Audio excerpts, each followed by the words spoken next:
Cool.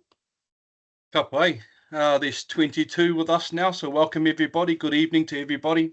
It's lovely to have you all here as part of a cool conversation that we're going to have here tonight.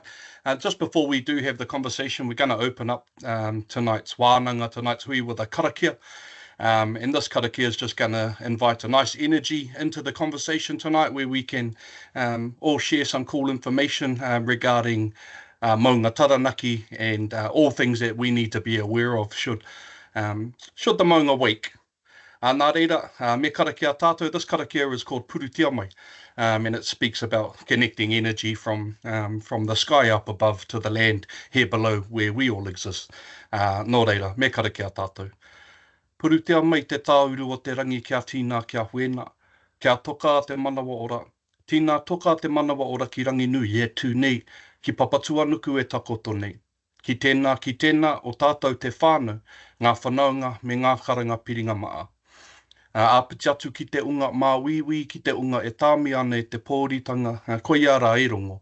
Whakairihia mai tō wairua ki runga i a tātou. Rire hau. Pai mārire. Welcome everybody. And we're going to pass you over to Olivia and Dee. Kia ora. And welcome and thanks everyone for joining us this evening to our experts webinar. So this tonight is brought to you by the Taranaki Emergency Management Office, the Himangapuia Research Program and GeoNet. My name is Liv and I work for the Taranaki Emergency Management Office. Just a reminder before we get into things, when asking your questions, this is a safe space for learning and discovery. And just want to thank our researchers, scientists and professionals who've given up their time this evening to come together and share their knowledge. So I'll hand over to the panel and they're just going to introduce themselves, their names and what they get up to on their day-to-day. So we'll start with you, Todd. Kia ora koutou, ko Todd Valvin Takoingoa. I am the Group Manager for Taranaki Emergency Management. Have been working for in the emergency management space in civil defence for about 8 years now, and 3 as the Group Manager. So pleasure to be here. Thanks. On to you, John. Kia ora koutou. I'm John Proctor. I'm a Professor of Natural Hazards at Massey University. And I spend a lot of my time doing research around our active volcanic landscapes, including Taranaki. Kia ora. Tom? Kia ora tātou, ko Tom Wilson tōku ingoa. My name's Tom Wilson. I'm a Professor of Disaster Risk and Resilience at the University of Canterbury. My research interests are mostly around how do volcanoes cause impacts to society. So a lot of focus around critical infrastructure and primary industries. And then I'm also seconded into the National Emergency Management Agency as their Chief Science Advisor. Kia ora. And Erie? Yeah, kia ora everyone. I'm Erie Hughes. I'm a volcanic fluid geochemist and one of the volcano duty officers at Te Pouao GNS Science. And I look at how we can use the chemistry of the gases that come out of volcanoes to help us with our volcano monitoring. Kia ora. Tane? Oh, you're mute. Yeah. Kia ora mai tātou katoa. Ko tāne Wurimu Houston tōku ingoa he uri tēnei no Taranaki Mounga. Nā ruahine, tānga hoi, ngā tirua nui, ngā iwi. I'm really happy to be here. So I'm the operational lead for Taranaki Mounga project, a project that engages the community with all activities on our beautiful mountain. Kia ora. And lucky last, Dee. Kia ora tātou, a tuatahi ake e mihi ana ki a koe te tungane tāne. I tō karakia, kua tau mai ki runga ki a tātou i tēnei pō. O tia, e rere tonu ana ngā mihi ki o tātou mate i tēnei wā o puanga o Matariki, e kau ana i te ata, ko tērā whetū o pohutu kawa, pia tāta mai ana, hei hoki ngā mahara i a rātou koe a whetū rangitia. Hoki mai anō kia tātou, tēnā tātou katoa. Ko wai ahau, I am a uri of Taranaki from the tribes of Ngāti Ruanui, Ngāre Hinerangi and Te Atiawa. My name is Dee Shasha. I am a co-lead of the Mātauranga Māori program within He Mounga Puia research program. and I am a kaupapa Māori researcher and evaluator as well. My role in this mahi has been to build the bridge between mātauranga Māori, mātauranga o Taranaki, of our iwi, and science. In particular, when we talk about the importance of our mountain, our Mounga, our tupuna, our ancestor, and ensuring that these two things go side by side, that science does not leave the mātauranga behind, that actually we can create better research and insights when these two things are woven together. And so this kōrero tonight, to just preface all of the panel discussions and the questions that have been sent through, we absolutely prioritise and recognise and value the important role that our mātauranga of Taranaki, of our 8 iwi, of our ancestral knowledge when it comes to our mountain. And we do so in ways that we bring traditional knowledge forward, but we also think about what the future holds in terms of creating new knowledge, creating new pathways, new understandings for our mokopuna, tamariki mokopuna, our generations yet to come. So an important underpinning, but really looking forward to the discussion tonight with my fellow panelists. Kia ora, Olivia. Thank you. So over the last few weeks, we've been asking you to submit questions so that we can put them to our expert panelists on your behalf. Thanks to everyone who has sent through questions. We've gone through and collated them. We will try and get through as many as possible tonight within the next hour. We've also got an open Q&A, which everyone should be able to access. Sorry if we don't get to your question tonight. We've done our best to cover as many topics that have come through that we've received interest in, but we may run out of time. Onto the questions. So first one's for you, John. How do you know if it's an active volcano and not extinct or dormant, and could it become dormant again over time? Yeah, it's an interesting question. For a start, Taranaki is technically considered dormant. It has no surface expressions of volcanic activity, so there's no sort of hot springs coming out of the volcano, there's no gas coming out of the volcano, there's no sort of geothermal activity that we would associate with the volcano being active. It's technically been dormant for a little while. The last major series of eruption is probably prior to the 1800s. 1755 was probably the last series of eruptions, and then prior to that it was extremely active over the last 1,000 years. With regular eruptions, with regular eruptions that lasted for a very long time as well. But since about 1800, it's been quiet. It's been dormant. There haven't been any eruptions or activity, but it will become active at some stage in the future as well. Cool, thank you. And I've just seen that someone's raised their hand. For us to be able to speak to you, you will need to put your question in the Q&A box. You should be able to see along the top and just click on Q&A and hopefully click create post and write your question in there, because commenting is turned off. So the next one is for you, Tom. What is the likelihood of houses' roofs collapsing under the weight of ashfall over time, and will that be likely to happen? Kia ora, Liv, and kia ora, Tracy, for the question. It's a really good question for any community living around or close to a volcano, and it's something that often comes to mind. One thing that I think is really important to start with is it's very rare that modern buildings like what we have in Aotearoa, New Zealand, that they collapse under the weight of ashfall, even in really large eruptions. So it's quite a rare phenomena around the world even. What it requires is a really, really big eruption to have occurred and a really substantial thickness of ashfall to have been deposited. So ashfall is produced during a big volcanic eruption where ash is ejected up into the atmosphere and distributed by the winds, and then it accumulates. And usually for buildings in countries like New Zealand, we need at least 10 centimetres of volcanic ashfall, and usually for it to be rained on or really wet, for it to get anywhere close to collapsing the roof of a house or a structure that we'd see here in New Zealand. We've done a lot of research in Chile, which has sort of similar style houses and buildings and quite similar volcanoes to Taranaki, Mounga. And one of the big lessons from that is that it's quite unlikely that we'd see roof collapse occurring here in New Zealand.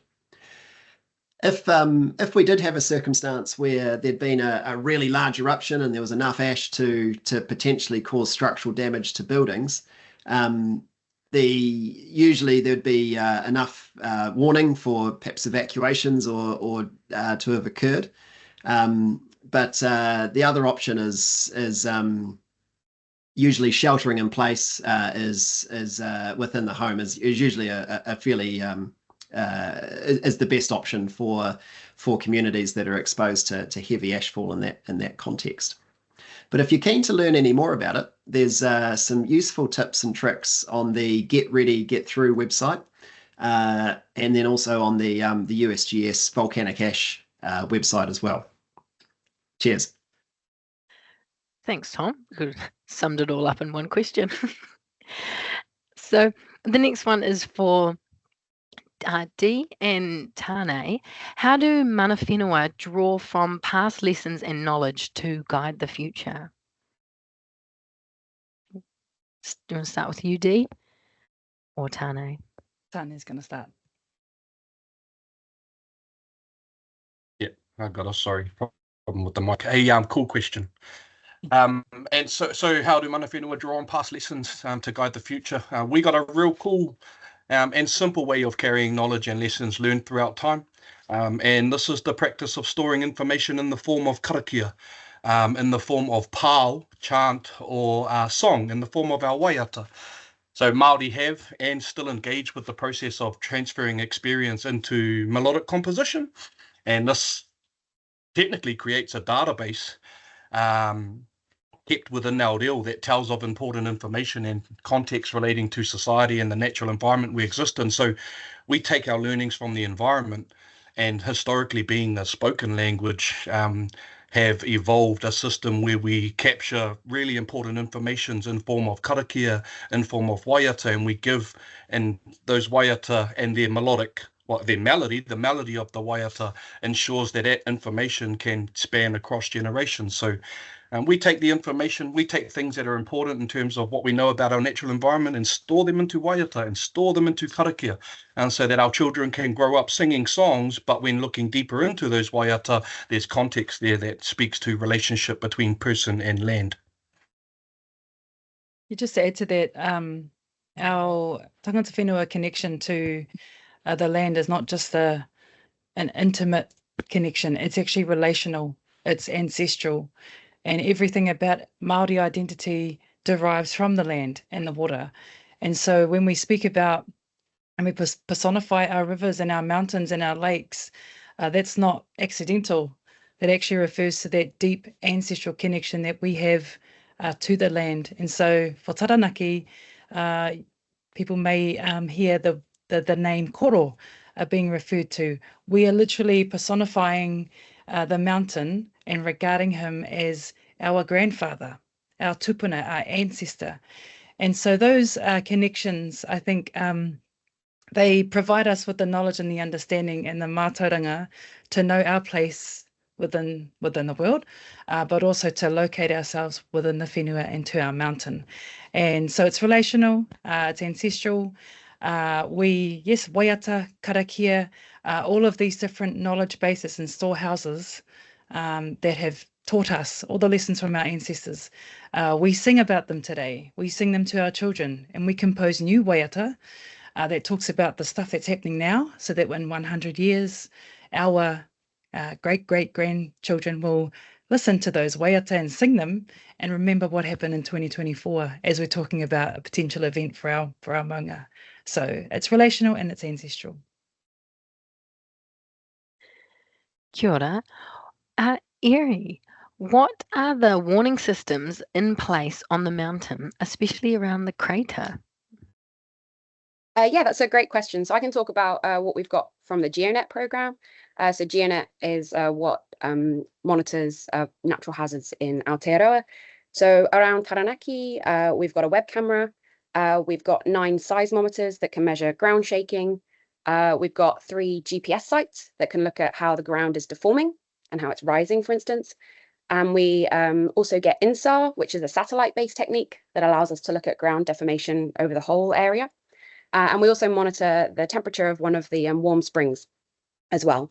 And all of this data together allows us to detect like ground shaking and ground movement. And all the data is available on the GeoNet website if anyone wants to take a look. We haven't got any instrumentation in the crater or very close to the crater. And that's because the kind of ground shaking and the ground movement we can detect using these other techniques that are further away, with the instruments further away from there. And there are currently no features in the crater itself that we could monitor for now. We can then take that data and use it to give science advice about what might happen. So we've got the National Geohazards Monitoring Centre, which is looking at the data all the time. If they spot something a little strange, they can contact the volcano duty officer who's on call at the time to interpret that data. And then they can talk to the volcano monitoring group and perhaps the NZVSAP, which is a larger group of people from universities and other partner organisations. And then we'll decide on what the current activity is and issue messaging to the public, for instance, through the volcanic activity bulletins, the VABs, that come out on the GeoNet website. We'll also give information and science advice to the local emergency management agency, so TEMO, and also DOC for information on the park. And that will allow us to give information about what we think the current activity level is at Taranaki to inform how the volcanic risk is kind of managed in the area. Thanks. So this next one's for you, John.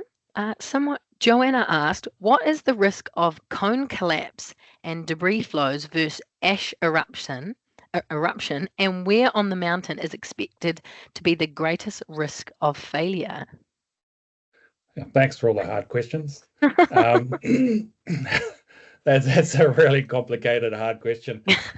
So the difference between, if we look at the hazard associated with cone collapse versus ash eruption, so both hazards occur regularly throughout the history of Taranaki. So if we think about Taranaki being 180,000 years old as a volcano, both those events have occurred regularly throughout the growth and collapse of that Mounga. If we look at it from a probabilistic point of view, or use some statistics to calculate the probability of these events occurring over time, you're probably looking at about 50 to 65% chance of eruption or an ash eruption or a large ash eruption that we see recorded around the ring plane. In comparison, the cone collapses, we're probably looking at a probability of somewhere around 0.00018 of a chance of that occurring. So quite different sort of chances of each event occurring. But the real problem is that ash eruptions might occur quite regularly and probably have a sort of a more of a subdued effect on the landscape and probably a limited sort of hazardous impact on housing, infrastructure and people. But most communities around the world sort of adapt and can live under a certain amount of ash conditions or carry on with their daily lives. The economy carries on, communities and countries adapt and adjust. But cone collapse situations, even though they're very rare, can be a lot more have a lot more impact. And because our people are exposed, our assets are exposed around the ring plane, it can be a lot more damaging. So the risk is actually a lot greater associated with a cone collapse. So technically a cone collapse is when approximately about half the volcano, if we looked at the volcano, there's probably about 15 cubic kilometers of material sitting there in the cone, and about half of that, around 7 to 8 of it, would collapse away and inundate about probably a quarter, almost a third of the whole ring plane around Taranaki. And where it's going to happen next, that's a really good question. We don't know. We rely on people like ERI and GeoNet to sort of interpret signals of movements on the cone and around the ring plane of what might be moving. We might see things squeezing out, clays squeezing out, or new cracks opening up on the side of the volcano that give an indication of where the cone is becoming weaker and going to collapse away. But over history, over the geological history, we've seen a progression of collapses occurring from the north and moving pretty much clockwise all the way around to the west. And so the last sort of 3 collapses have all been out to the south and the west of the volcano. Not to say that the next one's going to be out there, but there seems to be a bit of a pattern that we haven't quite done enough research around understanding what might happen in the future as well. And a lot of our research is actually trying to forecast where these events might occur and which areas we impacted, and then model and simulate those scenarios and to determine what the impacts may be as well. Tom and Eric, you can jump in any time you want. Save me rambling on and help me out here with these tough questions. You've done a wonderful job, JP. Sounded good to me too. Thank you. Todd, you're a lucky one. So I've got a question down here for you, and you actually got one in the chat. So I'll ask you the one here for you first. So where are the civil defence centres located? And if someone was to go to those, should they be bringing supplies with them, or do the centres supplies have supplies there for them? Thanks, Liv. Yeah, so we have a wide range of civil defence centres, or they were called welfare centres, across the Taranaki region, and that's something we continue to develop and grow and review our locations. So a lot of the civil defence centres are still currently signposted with the old civil defence sign out the front. So if you're in a specific area in Taranaki, we can give you those locations or point you to your nearest one, but they are signposted. Part of the exciting work that we're doing in that space at the moment is we're looking to rebrand our civil defence centres and call them community hubs, and give a little bit more ownership to our community. And we're partnering with places like Ngā Iwi or Taranaki, looking at certain marae and MPI around rural community catchments as well. So always reviewing and looking at what the best place is for a community to go if there is such an event like a volcanic eruption. What you need to do to take to those things is there's a couple of key things, and we do have a lot of resources on our websites, and taranaki.em.govt.nz, and plus the Get Ready page. But you need your key documents. You don't need to take piles of food or anything. That's our job, is to look after those sort of life essentials, water and food at those locations. But you need to take your documents and maybe key medicines and stuff like that, so you've got enough to sort of look after yourself and get through for those initial periods. And that's the same with your pets. If you've got pets or children that have got special requirements, you need to take things to look after them to start with. But our job is to look after the food and water. Your job is to make sure you've got your key things. If you're looking for those tips, again, I'll reiterate, head on to taranaki.em.govt.nz and check out those top tips and how to store your your important documents like your passports and stuff like that, if you need to use them later on. Just before we head off, Todd, Kiri in the chat asked, what role does FENS play in a volcanic eruption? So in that wider CDM structure, what role may FENS play? Yeah, so FENS is a key partner agency for emergency management in New Zealand, civil defence. So FENS would be, civil defence is the lead agency for a volcanic eruption, working alongside our volcanic partners through the universities. But FENS would be playing one of those key roles, whether it be helping evacuate people or mourning people, or helping with potentially building inspections and stuff like that. We train a lot of our council building inspectors to do that, but we'd be using FENS mainly around their skill sets of warning and helping evacuate people and moving people to safe locations, especially if they're large trucks and stuff that they can hopefully drive through a few sort of tougher terrain or bits and pieces. But yeah, they'll be taking direction from us as the lead agency for a volcanic eruption. Cool. Thanks, Todd. Hopefully this is a nice easy one for you, Tom. What type of mask is best during an eruption? Terrific question. So it's really easy. It's the same as COVID. It's the the N95, or sometimes known as the P2. So it's the same mask that we all use for COVID for the full wraparound face protection. Don't use the surgical masks. They're not going to provide any filtration for you at all. Now, one of the things that's come out from international research recently, and it sort of makes sense, is if you're anything like me and you've got a bit of a beard, you need to shave all that off, because it's all about how well the mask is fitted on your face. So you want to make sure that there's a really good seal that you get around any mask that you've got there. And that'll give you protection from some of the fine particulates, such as fine volcanic ash, or even some of the volcanic gases that might come out during a volcanic eruption. It's particularly important for anyone with sort of respiratory illness or anything like that. So for Tane and for myself, we'll need to get shaving if we have an eruption. Cool. John, you're up again. Lucky man. Will the wildlife alert of any changes on the Mounga? I seem to get all the good questions tonight, don't I? Again, another really hard one. I'm going to start it off and then I'm going to pass it over to Eri. So get ready for the hospital pass, Eri. So it's a really difficult question. I mean, as a scientist, you kind of have to say we don't know yet. So we've never observed Taranaki erupting, and so we don't know how the environment will respond. There are cases around Aotearoa, but also around the rest of the world where there have been sort of indicators of change in the environment, and some of these indicators of change have been observed over and correlated over a very long time of the response occurring regularly in relation to volcanic events and things like shaking of the volcano, but also gas being expelled from the volcano. So with Taranaki, we probably don't know exactly what the exact environmental response will be to an eruption or a period of unrest more than an eruption.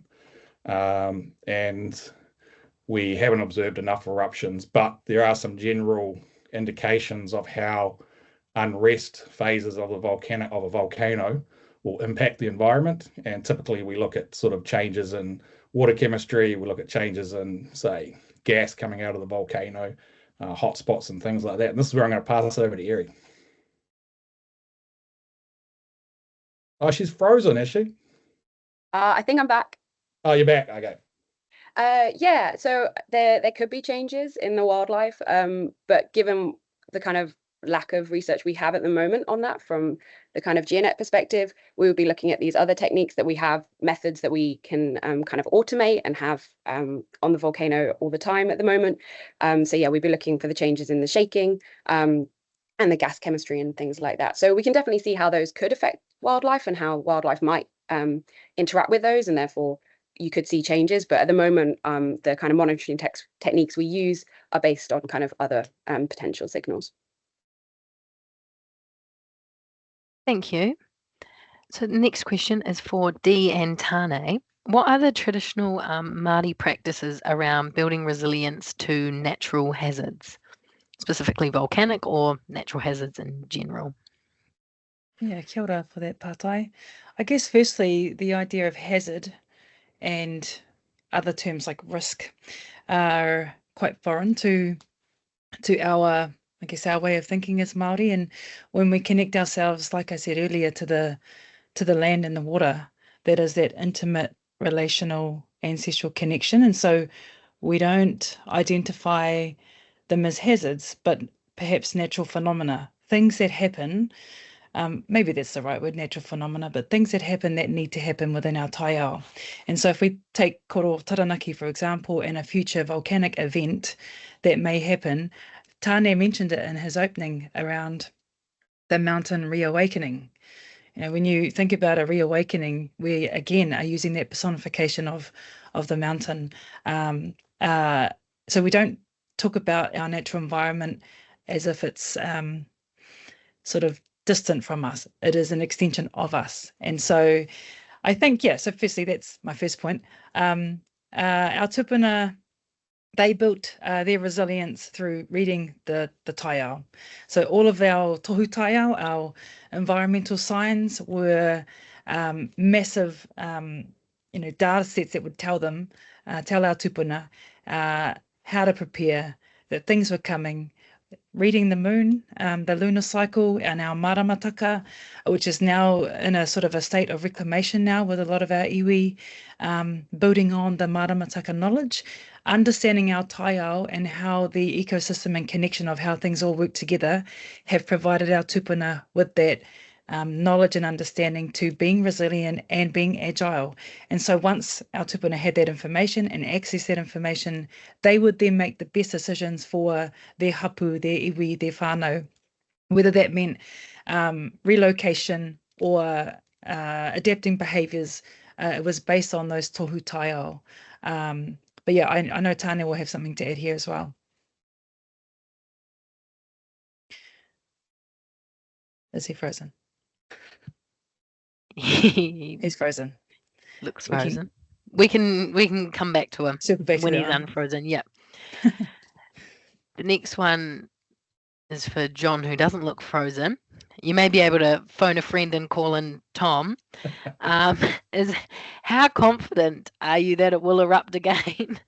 I'm probably 99% sure it's going to erupt again. The question is not if it's going to erupt again, it's when and how big, and also what are the phenomena that are associated with that eruptive event that are going to occur. And that's what we spend a lot of time researching, is trying to understand when it might erupt. And we can't predict it. We can provide a forecast. So there's a difference between prediction and forecast. So a prediction is it's going to happen, I better not say this, that an event might happen 4 o'clock Thursday, whereas a forecast is we have a certain amount of, we could have a 50% chance of it occurring within the next year. So that's the difference between a prediction and a forecast. So we spend a lot of time trying to understand forecasts, when it might, the period of time which it might erupt again, but also how big that eruption may be. So there can be eruptions that can be quite small. So technically 95, 96 over Ruapehu was really a small eruption in the history of Ruapehu. There's a little blip. None of the ash is preserved in the layers around the desert road. Whereas some of the older eruptions over the last 2,000 years have been much larger and left a lot more ash in the landscape. And we see that with Taranaki as well, that there's quite a variety of eruptions over the last 10,000 years and the size of those eruptions and the ash that's left behind. And also what sort of event, what sort of phenomena are we going to see occur in relation to that eruption as well? Will we have lava flows? Will we have pyroclastic flows? Will we have lahars? Will there be more gas? So there's a whole range of what we call hazards from a science perspective that might occur in relation to that eruption as well, that we try and understand. And we walk around the volcano, we drive around the ring plane, and we map out all the geological units around the area, and we try and understand where those geological units came from. We try and work out how old they are, and we start to analyze the landscape to give us clues about what's happened in the past that might tell us about what will happen in the future as well. So, Tom.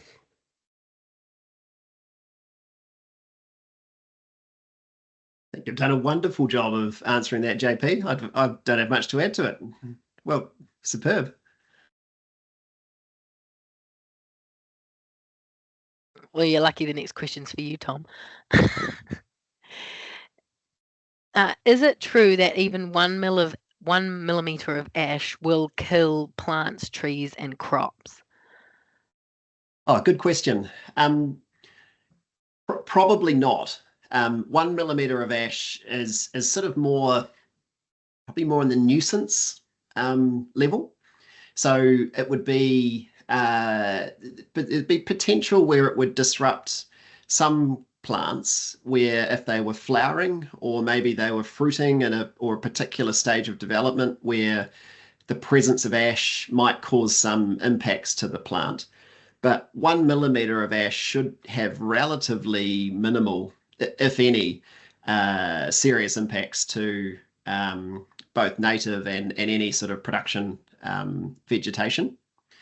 It's usually when you've got more like a centimetre of ash or, sort of 10 mils, 15 mils is when things start to get a bit more interesting, especially for some of your perhaps horticultural varieties, which might be a bit more sensitive. And I think that it's also the thickness of ash is not always the measure of how damaging it could potentially be. The type of ash that's erupted is also really important, where there can be different grain sizes, and in particular, different soluble salt concentrations on the surface of the ash. So when that ash is erupted, it's sort of exploded out of brand new rock or fresh magma. And so the surface of that ash can be quite chemically reactive. And then when that ash is in the ash cloud, as it's wafting up into the atmosphere and then raining down, it's also absorbing some of the magmatic gases that have been erupted with it. And that can be, not always, but it can be sort of acidic or have some other chemical elements in there which can cause impacts for plants as well. But just to come back to the question, by and large, 1 mil of ash, usually just a nuisance level. And but one of the things that scientists and a lot of the emergency management agencies will be racing to do as soon as there is an eruption is to go and analyze that ash and to see what the chemical and physical characteristics of it are, so that we can advise what's safe and if there's any potential hazards for humans or for animals or for farms and other sectors. Great question. Cool. Thank you. Cool. Tane made it back in through a mission. Cool. So we've got some questions that have come up in the comments section that have also been asked. So just rearrange our schedule slightly. So John, this is one that's been a common theme. People are wanting to know how far, like not just out of Taranaki, but in New Zealand, will an eruption affect? And could ashfall go? Tom can help me with this one as well. So ash, we've found ash as far north as Auckland, and we've found ash probably to the east as far as Waihuru, Ohakuni. So, we have quite large eruptions from Taranaki that manages to push a lot of ash into the atmosphere, high up in the atmosphere, that then gets distributed by winds across a large portion of the country.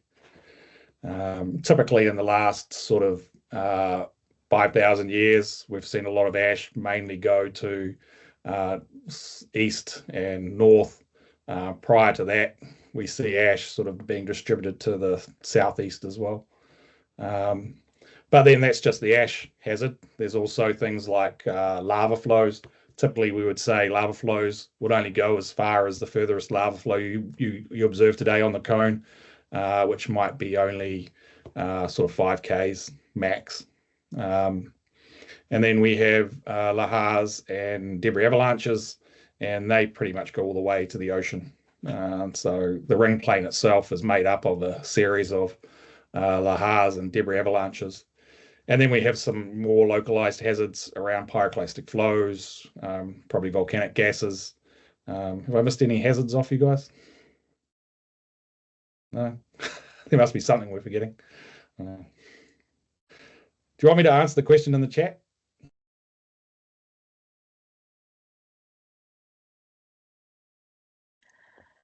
No, I think that was pretty good. You can answer it in the chat if you want as well. There's one there which is there's a few similar ones in the chat. Yeah, it was just around how far does it go. Yeah. Cool. There's one for you, Todd, which is just around. So in the event of a severe eruption, should we be evacuating, and then is there an evacuation plan?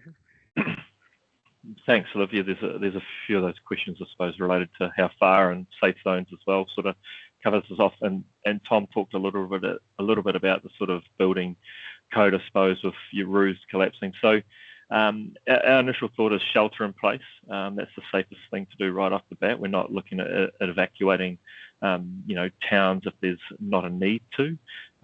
As we get advice from our partners, we'll be potentially identifying areas that might need evacuation, and then we'll make plans around where we move those people and to what location. Given the scale of the eruption, it'll dictate how we and where we move people to, and it might stay within Taranaki, or it might be to to our nearest neighbour. But at the moment, it's shelter in place, look after yourself, and follow the directions of emergency services and civil defence. With that, I suppose it also leads to, and if I can, we've talked a little bit about our community hubs, our civil defence centres. It is timely always to make sure you do have a get-ready kit. It is the message we bang quite a lot, the drum we bang quite a lot. So it's timely to think about what actually do you have in your emergency kit, and can you shelter it in your home for 3, 4, 5 days, much like our nearest neighbours did in Cyclone Gabrielle, where they were cut off or isolated from external services. So it's a shelter in place message. We are aware that Taranaki has a lot of bridges, so the evacuation will be complex if we need to evacuate, but at the moment we're not looking at evacuating the whole of the region. It'll be how we live with an active volcano in our backyard, essentially. And yeah, Dee, you've got something to add to that? Yeah, just wanted to add just around some of the work that our 8 iwi are doing in that space alongside your kōrero, Todd, with Te Aranga. And they're rolling out some various marae pilots, which will basically see our main marae around the mountain become key hubs for our communities. If anything was to happen, that would be completely sort of sustainable, be able to be stood up overnight. And so they're testing what this looks like at Owai Marae in Waitara, and also Marae in Ngaruahine. So, there is a lot of preparedness happening at the iwi space as well. We understand and we know how important and how critical our marae are in any sort of any event that we may experience, environmental. So yeah, we're working with Te Aranga as well in that space. Yeah, pretty exciting. Some funding was just given to Owai Marae too for that resilience program. So that's pretty exciting to hear that news today. So about future-proofing our marae and our community facilities. Awesome. Dee, there's a question for you. There's actually two here. Your Tane. The first one is, what readily available resources can iwi and hapu source to educate people, websites, access to pamphlets, etc.? Might be. Great question.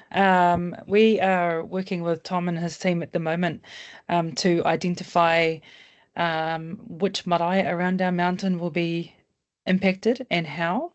And so very soon, I think around September, we're going to start a bit of a roadshow, and we've identified 3 of our iwi to host a wānanga, essentially. We will bring out some of my colleagues in this virtual room here, as well as bringing our iwi together in our hapu to have these wānanga and kōrero.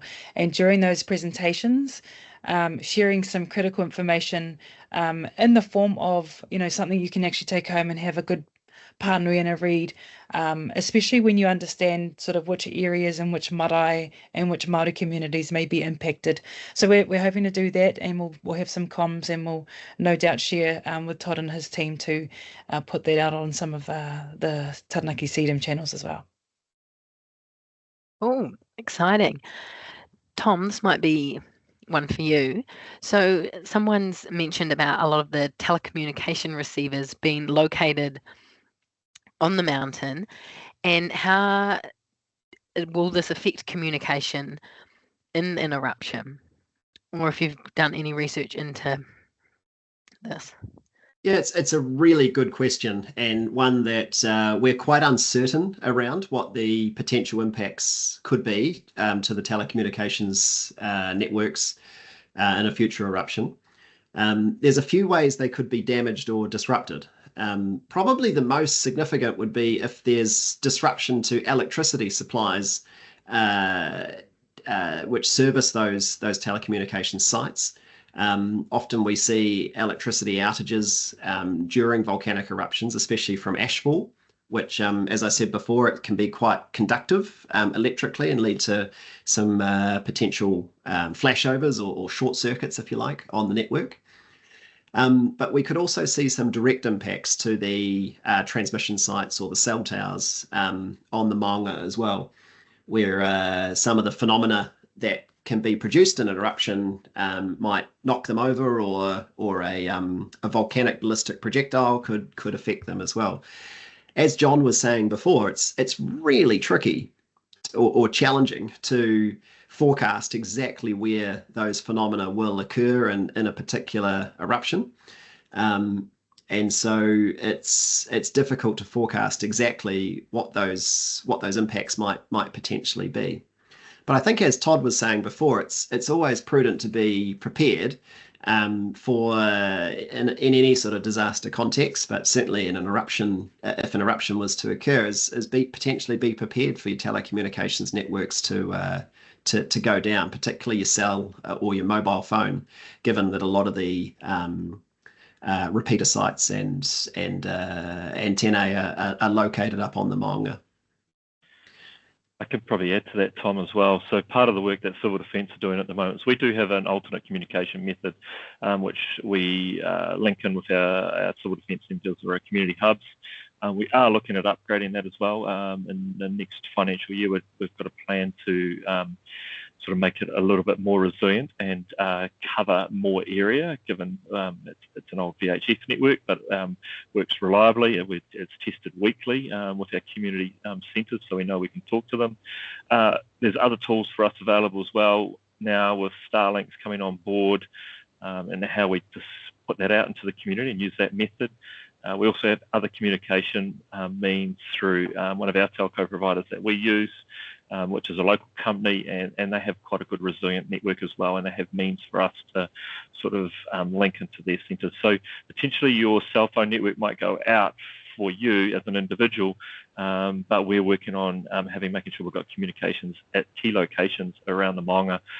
So we might be able to provide Wi-Fi, limited Wi-Fi, or some connection points at those community hubs. So that's the main thing for us, is making sure we can connect around the Mounga, so we can communicate to key people and key groups and inside the community. But yeah, your cell phones are definitely likely to be disrupted.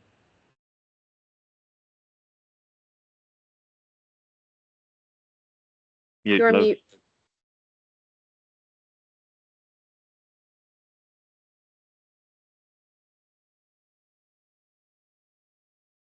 Still on mute, Liv. That makes sense. I was like, oh, pardon, what's everyone telling me? Jenny's just asked a really good question. What simple, low-cost, practical actions do you recommend people living around Taranaki Mounga could take to be better prepared and reduce the impacts of a future potential eruption around the house, at work, and as a community? It's a lot to unpack there. Do you want to start with you, Todd? Sure, I'll dive in. Look, there's multiple things you can do as a community or prepping your house and looking at means. And you don't need to do everything at once. So the thing about building resilience or looking at how you prepare for a natural adverse event that's going to affect our community, think about ticking things off as you go, rather than spending lots of money all at once trying to buy all these things.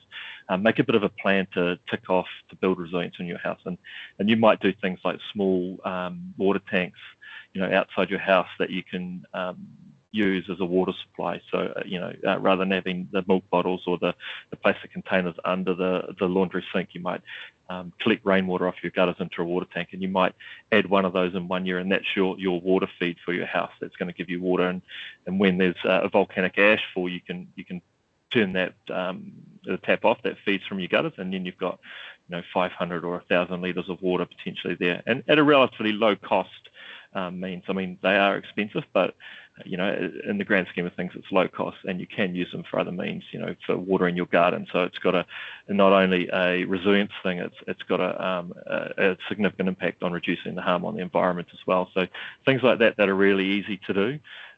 At your work and your community, work is really important to actually think about how prepared is your work around business continuity, and is your work prepared to look after you? So not only is is the business going to look after itself, but its employees? So what is your business continuity plan if we go through an adverse event or a volcanic eruption? And thinking, actually, can I work from home? Do I have the ability? Are we a critical service as well that we're providing for our community that needs us to be able to work from home? So think of those little things and just slowly building, resilience into ourselves, our businesses and our communities as we go through this journey of learning. So the community bit, there's been a couple of questions around there. There was one about how do I get our community hall into a community hub, especially in the rural space. Find out where your local civil defence centre is or community hub, whether that's through Ministry of Primary Industries or your local council. And if you want to get involved or be a volunteer, link in through those organisations and start building that sort of knowledge and resilience that way. That'd be a good start, I think.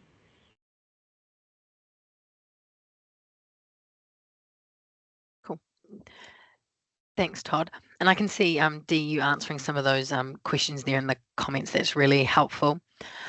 Just the one that came through from Becky, this has been quite a common question, just around the monitoring of the hot water springs. We've had this a few times. So if you want to start with this area, and I don't know if, John, you want to add anything to this, just around, is there any monitoring going on in the warm springs on the mountain? What is this and where is it happening? Yeah, I can start. So from in GeoNet, we currently monitor one of the warm springs on Taranaki, and the data is available, as I said, on the GeoNet website. This was quite recent, this installation of an instrument there, and we are looking to expand that network in the future as features are identified that would be useful for this purpose. So that might mean in the future we do sample on Taranaki, and we'd kind of base what features we'd look at from the findings of the Endeavour research program that has been working on Taranaki. So at the moment, GeoNet is just one spring for temperature, but we'd like to look at expanding that in the future based on the findings of the research program.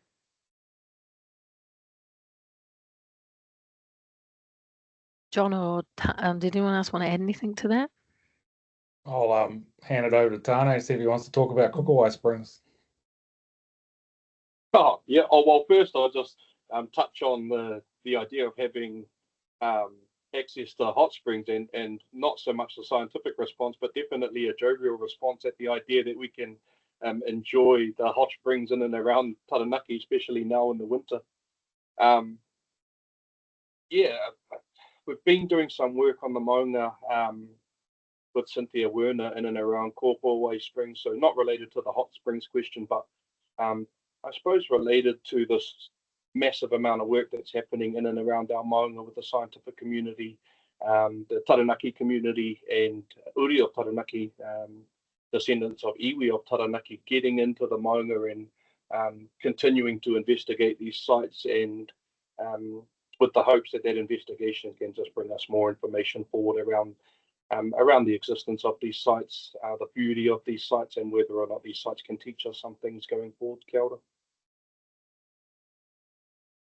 Yeah, I'll just add, maybe Eri wants to jump in here, that when we talk about hot springs, everyone's got the idea that they're something like Rotorua hot springs, but the springs around Taranaki are very different, and maybe Eri wants to talk about the temperature of these springs and maybe some of the sources of these springs as well. Yeah, I guess when we say they're warm springs, the ones that we're looking at, and I think they're in the maybe low 20 degrees. So they're not the ones that, for instance, the one we're looking at is not particularly warm, and they're not. Some of them aren't very large, etc. So they're not quite on the scale of like Rotorua in that kind of case. Yeah. Cool, thank you. We've probably only got time for a few more. Tane, before when you dropped out, you missed. We were talking about what the traditional Māori practices were around natural hazards. That was a question. It was something along those lines. I don't know if you wanted to add anything to that. What are the traditional Māori practices around building resilience to natural hazards? I don't know if you wanted to add anything to that.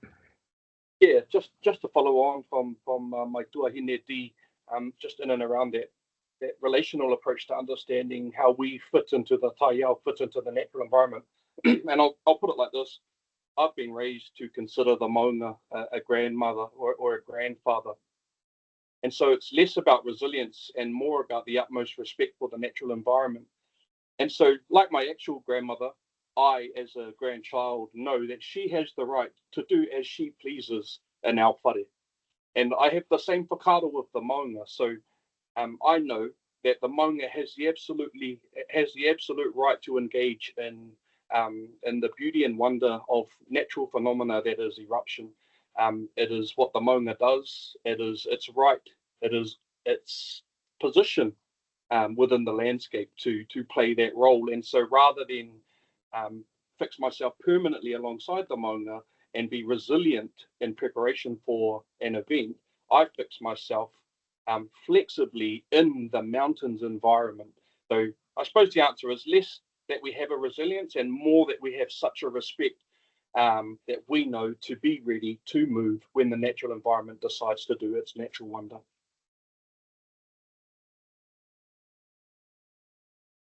Awesome, thank you. There's probably one more question just come in. It's probably more a John or a Tom question. Could an eruption be like Mount St. Helens, which I guess is the cone collapse out the side? People in, is that possible from Mount Taranaki? Oh, I'll pick this one off. I like the question. Could the eruption be like the Dante's Peak movie? We all love that movie. We watch it regularly. But yeah, that's a movie. We rely on real world examples like Mount St. Helens to guide us in what the scenario might be like upon a reawakening mountain as well. And yes, Mount St. Helens, the scenario that we saw there in the 1980s, is very similar to what we could see in Taranaki as well. That's one of the potential scenarios that we could see. And we have seen that in the geological layers around the volcano as well. But we also see in the geological layers that we can just get small eruptions at the crater. We can get some rather large eruptions, although small eruptions building up to large eruptions, producing a lot of ash without very much impact on the surrounding ring plane, other than the ash fall as well. And so there's a whole range of scenarios or sequence of events that we've seen throughout the last 180,000 years of the history of the Mounga. And it's Tom's job to sort of unravel those scenarios and then put probabilities and forecasts associated with those scenarios as well. So Tom, I'm going to hand it over to you. Thanks, John. It's probably not a lot more to add. I think you've done a great job of answering that. I think one of the things that I would say is education and understanding that the Mounga could potentially erupt in the future is really important, and understanding how information about or how warnings will be shared and distributed, and what to do when you have a warning is really important. Sometimes volcanoes like Taranaki Mounga, when they come back to life, it can be relatively quickly. So being able to work quickly and ensure that you and your whānau and communities are safe is really important. So the fact you're here on this webinar is really awesome. But share that knowledge is really key. Can I just jump in and add as well that just tying in what Todd was talking about, preparedness, and what Tane was talking about, that the mountain will do what the mountain wants to do, is one of the things that people can prepare for in their sort of rural communities or maybe the small town communities, just being aware of the landscape around them. That's what we do as geologists or volcanologists. If we're going into an active area, we're very much aware of what the landscape around us is doing, where the high points are, where the rivers are, what points might be areas that get inundated with lahars or floods. Those sort of things are basic things you can do with your community or your farm or wherever you're living around Taranaki. I'll just quickly jump in because I know we've got about 30 seconds left, but there's a reference to one of the questions about one of the articles that came about the mountain erupting without warning out of the Auckland University. So we want to quickly answer that to clarify clarify what that article was about, so forth? Tom or someone? Yeah, I'd be happy to go. John, you're probably more qualified than me, but happy to you go. sort of. Okay, so it was that article was it was a little bit unfortunate. It didn't quite convey the scientific study as accurately as it could have. I think the main message is that we would expect to see some signals from the Mounga, which Eri and her team would pick up and be able to be used for informing emergency management of as to what emergency actions might need to occur.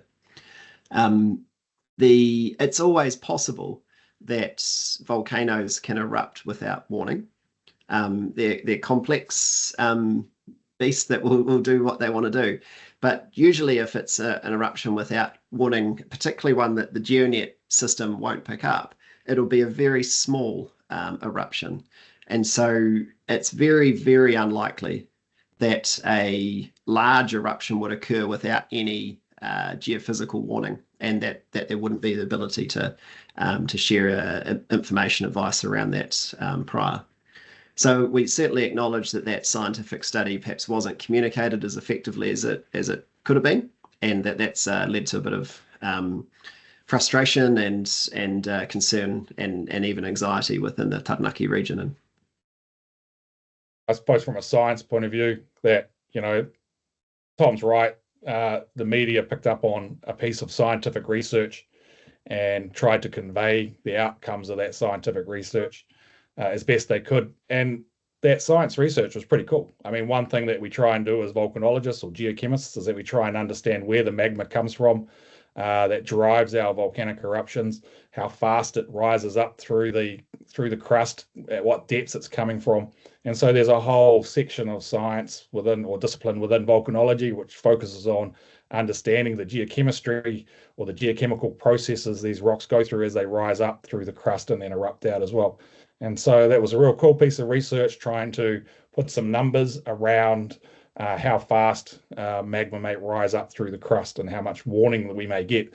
But there's a bit of a disconnect between what is essentially a geochemical model and then trying to turn that geochemical model into some real world practicalities about timing and warning as well. So, it's just the same as any other part of science. There's some really cool stuff going on, trying to answer some real difficult questions that can sometimes get lost in translation from the science to the media as well.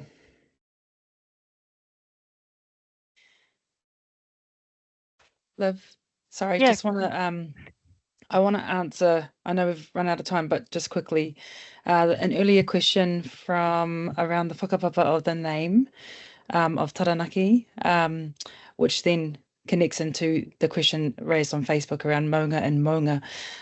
So there's lots of, I've never heard Te Taranaki, is it Berea?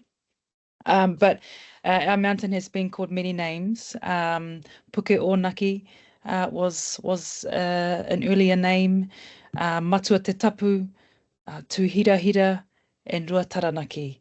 And so there's a lot of kōrero around Rua Taranaki as one of our tupuna who ventured up to Taranaki, and some things happened, and then a fire was lit, and then that then memorialized and recognized the name Taranaki or Rua Taranaki. But I think the more important thing, well, not more important, an important point to make is that it is no longer called Egmont. And that is now on legislation with the recent return and the settlement of our mountain that our 8 iwi have been working through for many decades. But I just want to recognise the name of our project, which is He Mounga Puea, Puearu Puea Kōrero. Ruakere Hond gifted this name to us. And it talks about the rising up or the bubbling up of our kōrero histories, narratives, and likening that to a potential future event that our mountain may experience. And so we've used the dialectual word Mounga, which you quite often see and use across Taranaki, and also the word Mounga with an A. These two things are used and are both correct. And so for the project and the gift that Ruakere has given us with the name, we have decided to utilise that word Mounga, but they're not in competition with each other, and they don't cancel each other out. They are the same thing. There is much more of a deeper meaning that sits within iwi around why we use the word Mounga in different circumstances, but we'll keep that for the iwi to hold that kōrero. But Tāne, just wanted to see if you wanted to add anything there, Tungane? Nā tika tau o kōrero, you're absolutely right. But I suppose just to touch again on that relational piece, our Mounga has existed with many names, and there are many different ways that the people of Taranaki refer to the Mounga. But the one common thread there is that everybody refers to the Mounga through the lens of having an absolute relationship with the Mounga. So perhaps the point there is to encourage everybody to build a real and wholehearted relationship with the Mounga, because by having relationship with the Mounga, you get a step closer to being aware of it, of its breath, of its activity, and to keep ourselves safe. Often the best thing we can do is be aware of what's happening. Kia ora. Kia ora. Thank you. And unfortunately, that is all we've got time for.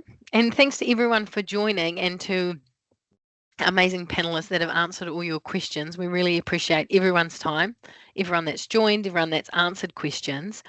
For anyone who's interested in sharing this with a friend and watching it back, it has been recorded, and it will be available in your emails probably by tomorrow, and we'll also upload the recording to our YouTube channel. Thanks for coming. So I will hand back to you, Dee and Tāne, to close out the space. Kia ora, tēnā tātou. Thank you for joining us. Just quickly before we have karakia, I think it's only right to mention, seeing as this kōrero has been about natural emergency, natural disaster, just to acknowledge the current situation there on the East Coast, all our whānau dealing with that space there. And if there is anybody watching here today who has whānau in the East Coast, just allow me to speak words of absolute hope and blessing upon all of the people on the East Coast at the moment, and all of their whānau, that they remain safe. Tēnā tātou. Me karakia. This karakia is called Unuhia. Unuhia, Unuhia. Unuhia ki te uru tapunui, kia wātea, kia māma, te ngāko, te tinana, te wairua I te aratakatu. Pei ara e rongo marairoa, whakairihia mai tō wairua ki runga I a tātou, kia wātea, aira, kua wātea, rire hau. Pai mārire. Pai mārire. Ia ora tātou.